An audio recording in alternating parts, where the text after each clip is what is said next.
All right, let's try this from here. I think this might work. Thank you guys for being patient with me. Okay, I'm hoping you can see over my hands now. I've got both of my paddles out. I've smoothed out all my fabric, making sure that there's none of the layers behind, because that is something I'm sure everyone has done. I've done that quite a few times. Getting in a hurry. And we're going to work our stitches.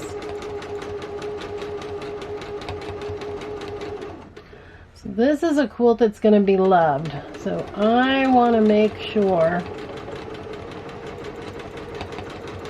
that my seams are really reinforced. I better get that pin out of there. Talking about living on the edge.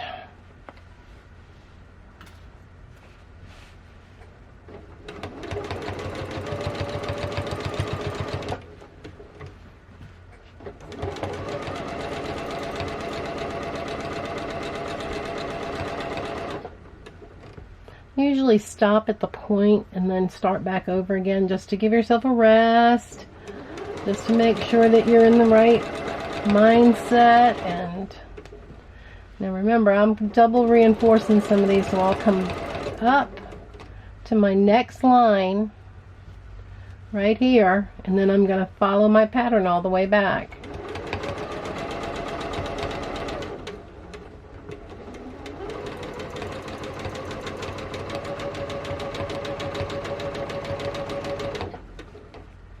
And I know a lot of people, I don't have enough room in my house for a long arm. Otherwise, I probably would enjoy a long arm.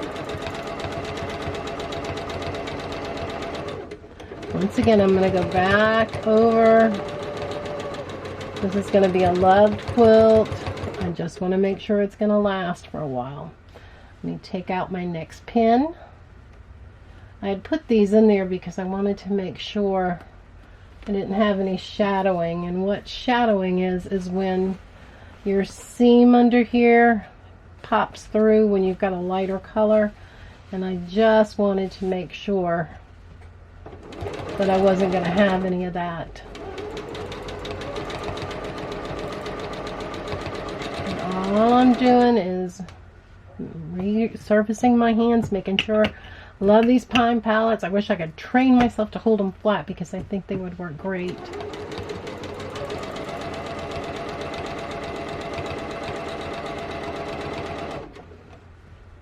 So really, this is kind of a new for me today too.